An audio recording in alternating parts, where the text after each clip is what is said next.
Good afternoon, one and all. My name is Swarnalata. My qualifications are MSc, MA, MPhil, MBD, and post-graduation diploma in dietetics and therapeutic nutrition, and post-graduation diploma in Hindi translation. Today we will look into the chapter Heart, Human Heart of 10th class lesson, and what are the parts of the heart, how we are going to have the blood circulation in our heart, what are the parts of it and where it is located, and how to attempt the answer in the public examination. I would like to teach that. For everything, each and every drop of water comes from the earth, but we generally open the taps and we will be using the water. In what way it comes into the taps? From the groundwater, the water comes into the tap. From the through pipes, with the help of motor, it will be reaching the overhead tank, and then from the overhead tank, whenever you would like to use the water, you will be getting the water through taps. In the same way, our heart, blood circulation, it will be going on in the same way. How we will be using the water from the taps? In the same way, if you prick your finger, the blood will be oozes out with some pressure. Where that pressure occurs, where from the pressure is being exerted by our body, and how the blood oozes out of the body. It is because of the pumping of the heart system. We can clearly go with the anatomy of the heart. Okay. Heart is located, first the physical features of heart. Heart is located towards the left side of the chest cavity. Size of the heart. Generally the size of the heart will be the fist size of a person. If for example, if you take a small child of 1 month or 2 months baby, how much the fist of the child will be there, that much of the heart will be there in the body. So generally the size of the heart is fist size of the person. Secondly, it is located in the thoracic cavity. Thoracic cavity. And it is a double layered structure. Heart is a double layered structure. That means double membranes are present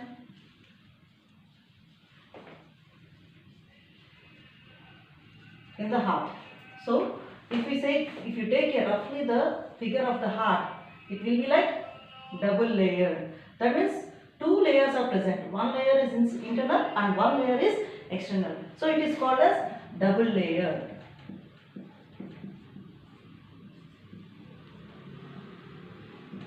Double layered. So the two layers, so it is called as, the two membranes are called as pericardial membranes. Pericardial membranes. As it is in two layers, it is called as double layered membrane. The name of the membranes are pericardial membranes. And between these two layers, fluid will be present. That fluid is called as pericardial fluid.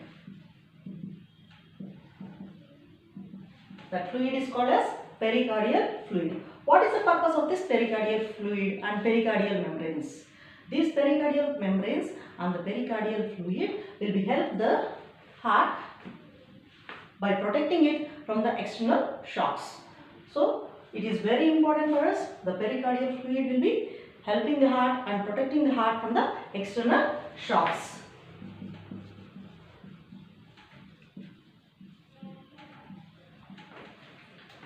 Generally, if you speak of human heart,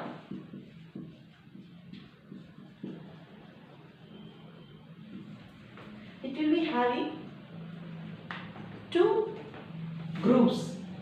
These two are called as grooves. G-R-O-O-V-E-S. Two layers or else two middle structures or septum, those are called as grooves. So this layer or this groove is called as auriculoventricular septum. This auriculoventricular septum will be dividing the heart into two areas. Upper part is called as auricles and the lower part is called as ventricles. So, the auriculoventricular septum will be dividing the heart into two chambers called as auricles and ventricles. And this septum is interauriculoventricular septum. This interauriculoventricular septum will be dividing the heart into left side and then right side. Left side and then right side. As I am presenting the heart on the structure as a 2D structure on the board, I am writing it in a reverse way, like right hand, left side. Why? Because it will be located in the heart in that way. When we are presenting it on the paper, it will be quite reverse. For that reason, this side will be considered as right side and that side will be considered as left side. So, this interauriculoventricular septum will be dividing the heart into right side and then left side. Now, depending on these two septums, the heart is divided into 4 chambers. So, this is called as right auricle and this is called as left ventricle, left auricle. And these are the right ventricle and then left ventricle. So, these two septums, auriculoventricular septums, will be divided into the heart into 4 chambers. 2 auricles, 2 ventricles. Right auricle, left auricle, right ventricle and then left ventricle. This is the physical outside structure of the heart. Now, if we come into the actual working model of the heart, it will be like, what is the work of the heart?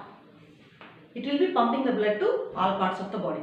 So, what is its work? To collect the deoxygenated blood from all parts of the body and to pump the blood, oxygenated blood to all parts of the body. Right from the hair, tip of the hair to the finger of the tip, like finger also. That means from top to bottom, the whole circulation, blood circulation will be pumped by heart itself. How it will be going on? So,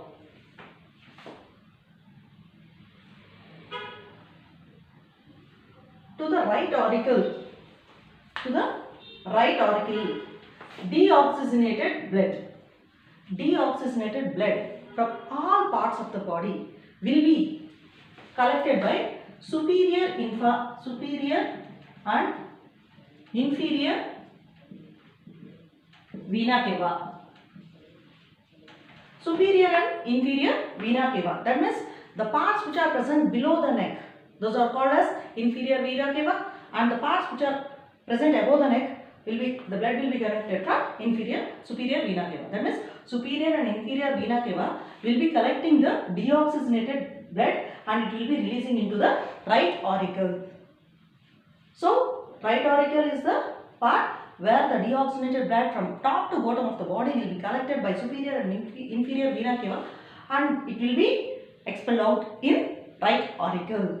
Okay, and in the same way, from the right auricle, the blood will be passed to right ventricle.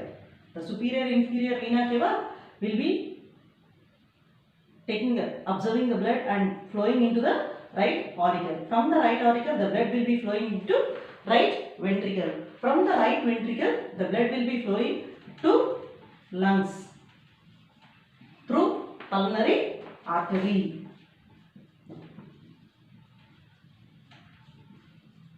Pulmonary artery is the only artery which carries impure blood, that is deoxygenated blood from the right ventricle to the lungs. So, from the lungs,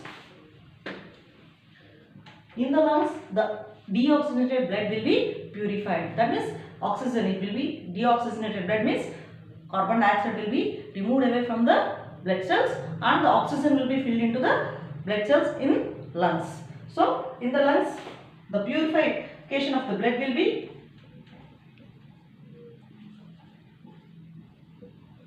will be taking place in the lungs. After purification of the blood is completed, the purified blood will be released into the left auricle. That means oxygenated blood. Oxygenated blood will be released into left auricle. From the left auricle, the blood will be flowing into left ventricle. From the left ventricle to all parts of the body through pulmonary vein. Pulmonary vein is the only vein which carries the purified blood. Okay, and when the blood is flowing to all parts of the body, more pressure is required in the left ventricle. So, as more pressure is required to reach each and every part of the body, to the tip of the legs, fingers, and also to the tip of our hand fingers. For that reason, more pressure will be exerted in the left ventricle, so that with that force the blood will be flowing into all parts of the body. It is a brief explanation regarding the human heart. Thank you very much for listening to me and giving me this opportunity.